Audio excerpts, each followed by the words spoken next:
Hello everyone, my name is Serafi and I'm happy to meet you all.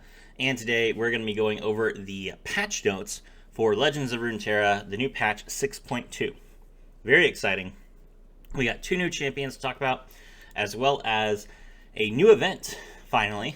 We have had the Arcane event since, November of last year? December? And so, then it got removed with Kale, and now we finally have a new event. So, I'm just excited for this. So tomorrow, February 12th at about 11 a.m. Pacific. New event, Titans of Runeterra. Throughout patch 6.2 and 6.3, experience Runeterra with clashes of epic proportions as big titans take over. Delve into 5 world adventures, including one storyful adventure, which features the most powerful threat Runeterra has faced yet, the Elder Dragon. That's right, the Elder Dragon is a new boss monster and bigger than ever before. Step aside, Aurelian Soul, there's a new powerful dragon in town. Event mechanic, larger than life. So the last event mechanic was the teamwork mechanic, where we got the chance to play with different champions' powers. Now, we have the larger than life mechanic. This new event mechanic improves expensive spells and units, grants both players extra mana, and lastly creates an environment where titanic units and spells can thrive. In addition, new powers and new items make your giant chonky cards even more powerful than before. Good luck, have fun, and chonk it up. There will be 5 world adventures under the Titans of Runeterra event map where you can battle against giant foes while you become a giant yourself. One of these 5 is a brand new adventure, the Dragon Sire, with new storyful encounters to test your strength against a whole lot of dragons. The Nightmare version is also available as part of the event and is recommended for champions with full 6-star constellations. We're going to be playing Swain, boys. Lots of Swain. It can also be found as a permanent fixture in the standard world map under the Targon region, and is recommended for champions of 3 stars and above. Cool. Great. Looking forward to that. New champion, Nautilus, the Titan of the Depths. A lonely legend as old as the first pure sunken Bilgewater, the armored Goliath known as Nautilus roams the dark waters off the coast of the Blue Flame Isles. Driven by a forgotten betrayal, he strikes without warning, swinging his enormous anchor to save the wretched and drag the greedy to their doom. It is said he comes for those who forget to pay the Bilgewater tithe, pulling them down beneath the waves below, with an ironclad reminder that no one can escape the depths. So, Nautilus has new rules. This is something everyone was concerned about. Doesn't the deck size mean that you'll always be deep? Well, Riot has apparently thought about that. So they're breaking their own rules, and for Nautilus only, the starting deck for this character will have 3 copies of each card instead of 2 copies of each card, which means that you have 27 cards in your starting deck instead of 18. That means that after you draw your opening hand, you still have 23 cards in your deck, which means you still have to toss 8 in order to get deep. Cool. For those of you that don't know the deep mechanic, if a monster is deep, it gets +3/+3 forever the first time after you draw cards that would put you at 15 cards or below. It's like a reverse Fiddlesticks. To facilitate this, Nautilus has the toss mechanic. Toss is essentially the inverse of the Terrify mechanic. Toss banishes cards from the bottom of your deck. It obliterates cards from the bottom of your deck, not the top. And it cannot hit champions. You cannot obliterate any of your champions, which means every time you obliterate, you get closer to drawing another champion. Pretty useful. So for our starting deck, we have the Beast Below. It's a 4-mana, 4/4 deep sea monster. The sea monster type has some applications. We'll talk about those. We also have Grumble Slug, 2-mana, 2/3 with a tune. This is in Alawi's deck. It's okay in Alawi's deck. She gets a studded leather to make it a 3/4. A 2-mana 3/4 with Attune is good enough, I guess. Nautilus does have 3 spells in his deck, so the Attune giving you extra spell mana is pretty useful to you, but it's not really all that Nautilus-y, so I'm not really excited about this card. Devourer of the Depths, 6-mana 4/4 deep. Play Obliterate an enemy with less health than me. So that's a direct benefit for playing a deep card. If you are deep when you play Devourer of the Depths, it will be a 7/7, so that you can immediately banish a monster that has 7 or less health. Less than 7 health, as opposed to 4, which is pretty good. Hired Gun, when 2 mana 2/3, when I'm summoned, grant the strongest enemy vulnerable. Much better than Grumble's Slug. This card is also a 2 mana 2/3, but it gives you an easy way to like beat down one of your opponent's enemies, or make sure that it blocks like a really small enemy so that you can hit the Nexus. Just a overall solid power for Hired Gun.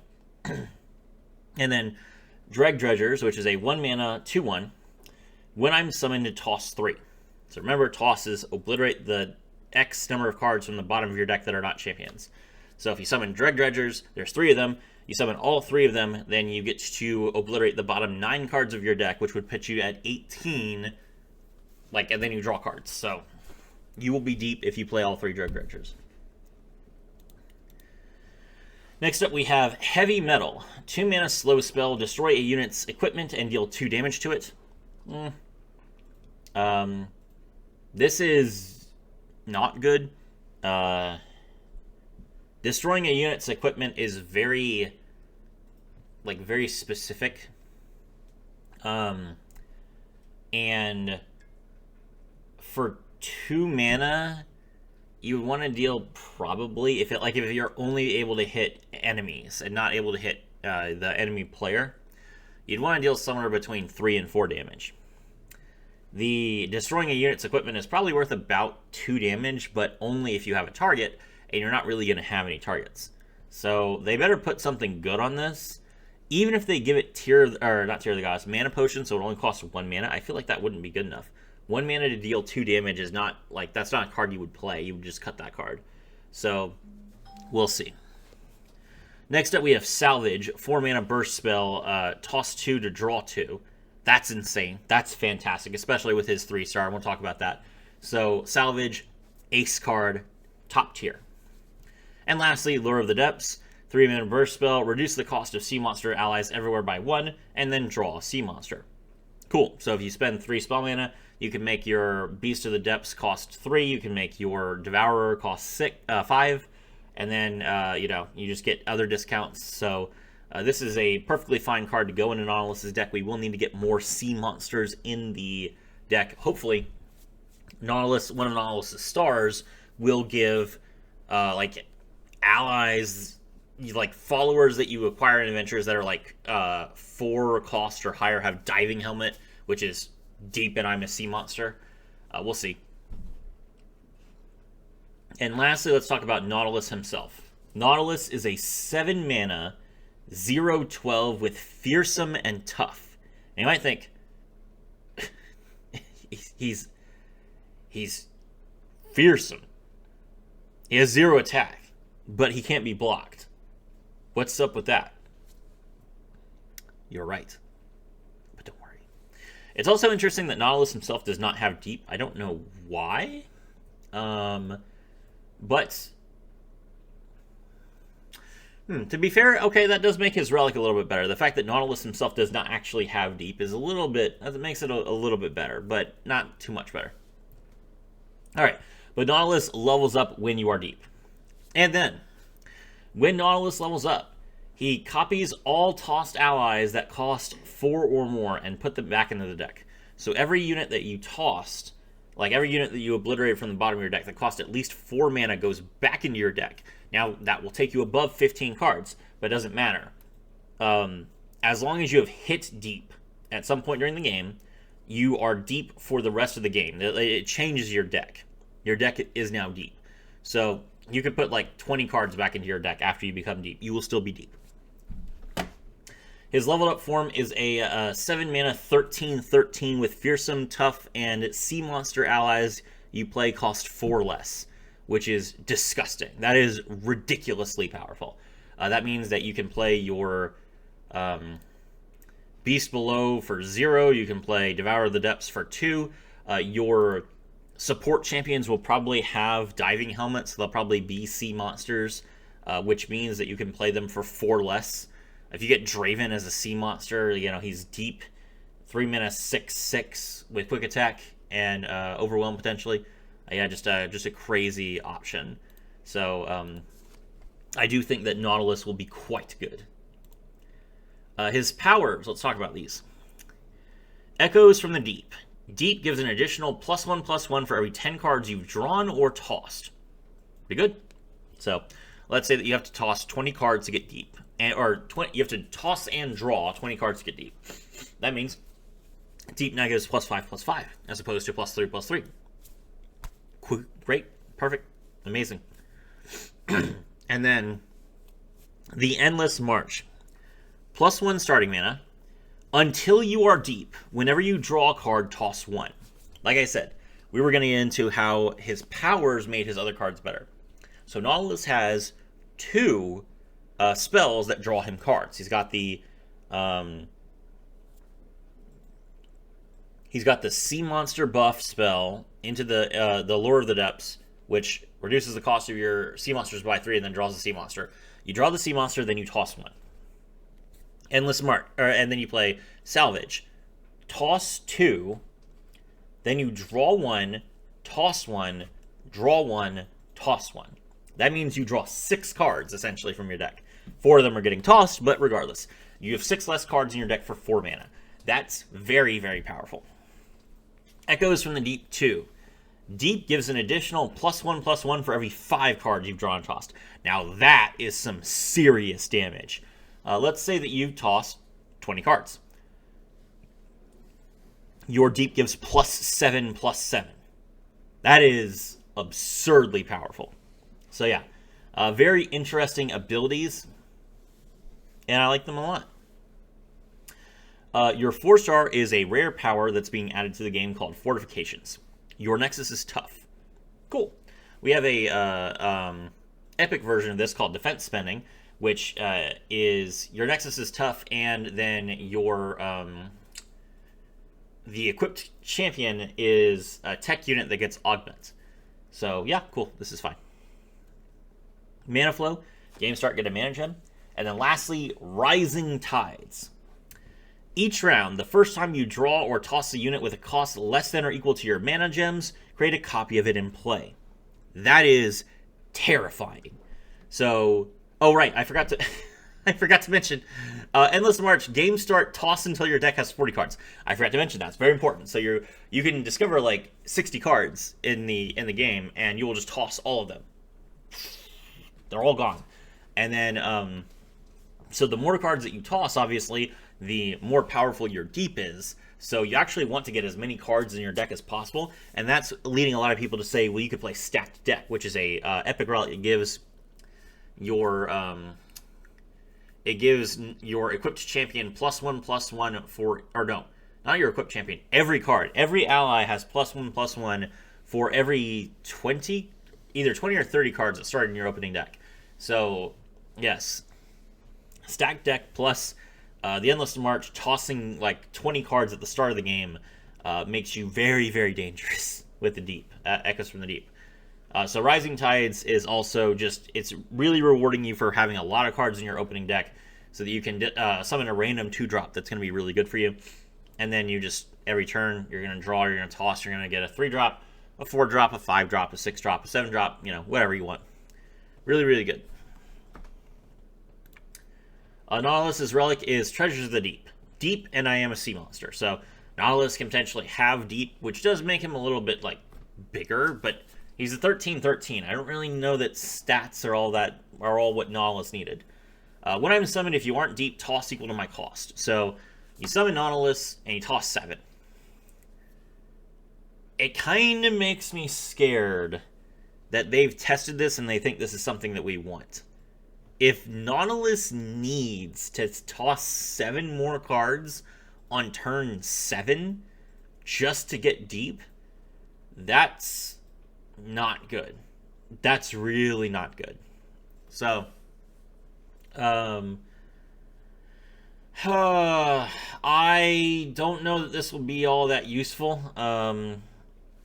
You don't really get benefit from making Nautilus a sea monster. The primary benefit of having a sea monster is that Nautilus himself makes the card cost 4 less, but Nautilus can't reduce the cost of another Nautilus because you can't play 2 of the same champion at the same time. So, yeah, I'm not seeing this. Alright, so the deck's really good. Maybe not so much the cards. Let's take a look at the rest of the patch notes. New refreshing constellation, Nasus, Curator of the Sands. So Nasus is getting a full constellation as well as upgrades to all the original star powers and some changes to his starting deck that should make it more thematic. In addition, when you restore the Sun Disk, that works even if you have a full board. So before this, there was a bug where even though Nasus's power says if you've slain 10 units, restore the Sun Disk actually had to appear on your field for a split second to be removed. And if you had 6 cards out, you couldn't do it. Very, very disruptive.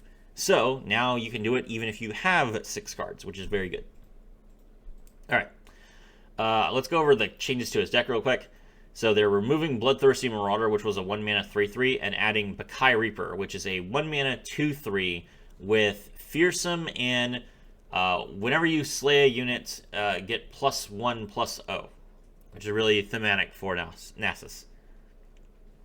Xenotype Researchers is being removed. That was a 3-mana 3/3 with Philosopher's Stone, and when I'm summoned, grant 3 units in your deck +3/+3. That was a really good card, so I'm not too sure of what they're going to replace it with. They're replacing it with Defenders of the Sun Disk, which has Pickaxe and Bounding Board. I actually do not remember off the top of my head what Defenders of the Sun Disk does. That card was added after the Empires of Shurima expansion. Hold on.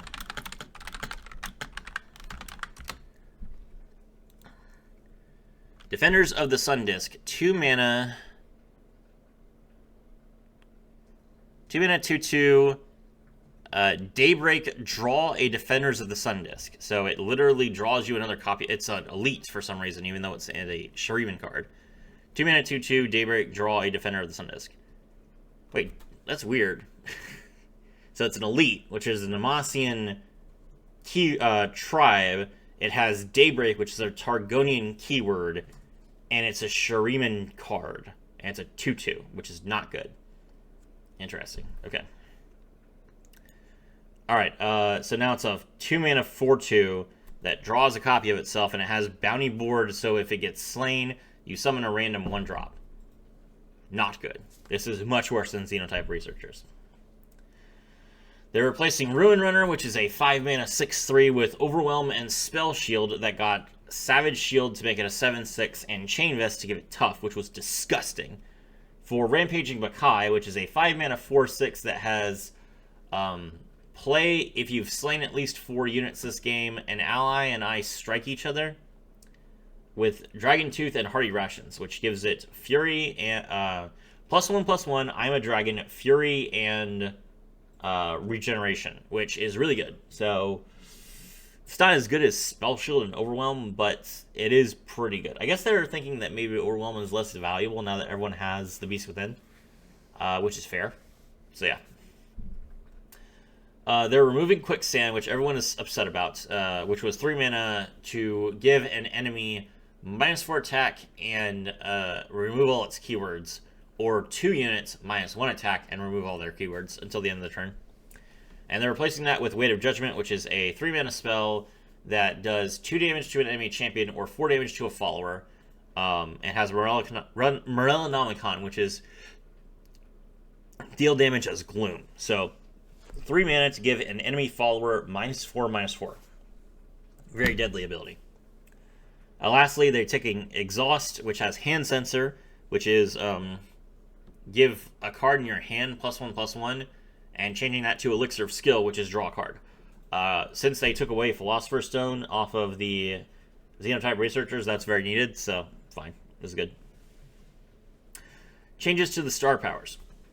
So, for the first star power, it is now Boon of the Ascended, round end, grant your strongest ally +1/+1 for each unit you've slain this round. Once you've slain at least 10 units, restore the Sun Disk. So, before you had to have at least Nasus's 3-star to restore the Sun Disk, now you can do it at 1 star. Not much of a change. 2-star, Shuriman Preservation, +1 star mana, starting mana. Enemies have -1/-0, but vulnerable enemies have -3/-0 instead. Now, that's what I'm talking about. So now we actually have some points to Nasus's kit. He has a lot of cards that give enemies vulnerable, specifically so he can slay whichever enemy he wants, and he gets benefit from that with his power, with his, with Nasus himself and his abilities. Now we can actually do some good traits. This is fantastic. This is probably the best part of his new kit. They've changed the 3-star. It was round and grant your strongest ally +2/+2 for each unit you slayed in this round. Once you've slayed 10 units to restore the Sun Disc. They changed that to round and grant your strongest ally +2/+2 for each unit you've slain this round. Once you've slain 8 or more units, restore the Sun Disc. Much faster. So now Nasus can come down with 8 units slain. That's going to make him a 10/10. He strikes. He levels up. Now everyone gets -3, -0. If they're vulnerable, they get -6, -0. Crazy. Very, very good effect. And they don't have his 4, 5, or 6-star. That's weird. Okay, one second.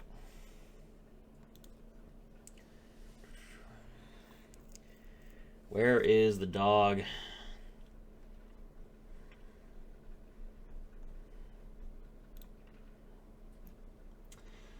In my sights, round start, grant the weakest enemy vulnerable. Okay, so you literally just give all your opponent's enemies vulnerable, then they, the -1, -0 goes to -3, -0. You target the unit, you slay it, you get more power.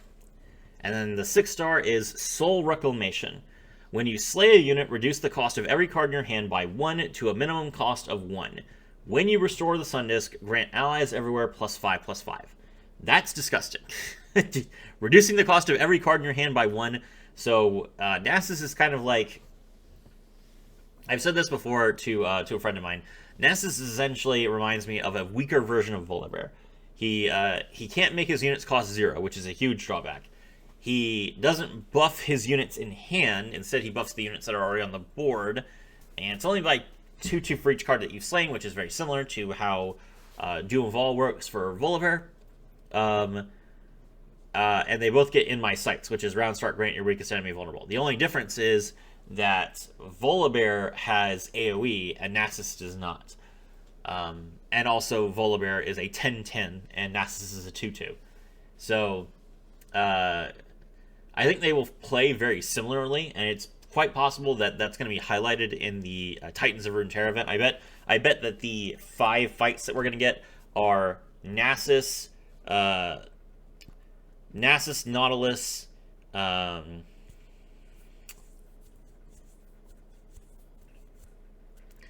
Nasus, Nautilus, probably Rek'Sai, Volibear, and Elder Dragon. I'm guessing those are the 5. His relic is Scales of Judgment. Power, when you play a champion, it strikes the weakest enemy. If it's Nasus, it also strikes the strongest enemy.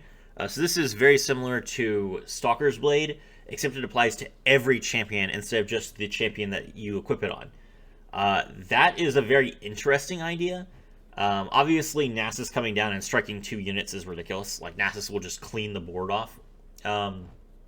Cool. I like it. Good effect. And then, of course, if Nasus kills 2 units, that immediately triggers a 6-star to make all your cards in your hand cost 2 less. So, yeah. I think that's a very solid play. My thoughts on Nautilus and Nasus. It's very weird that Nautilus has no mana generation. It's very strange that Nautilus does not have any ways to reduce his own cost or get extra mana. 3 mana is not enough for a 7-cost card, especially a 7-cost card that you are expecting to have to play in order to actually toss and get low enough. So, I'm concerned about that. Nasus, like I said, he feels like Volibear. I don't know that there's enough to distinguish the two of them. And I think that Nasus is probably going to be more interesting to play than Volibear for me, because I love Empires of Shurima. That's my favorite set. I wailed on that one super hard. So I love restoring the Sun Disc. That's like one of my favorite things to do in Legends of Runeterra. But for everyone else, I feel like Volibear is just like so much better than Nasus, and people probably already have Volibear 6-starred if you like that sort of playstyle. So I'm kind of thinking that maybe Nasus is going to be overlooked a lot. Regardless, those are my thoughts on the 2 new champions. Is there anything else in these patch notes?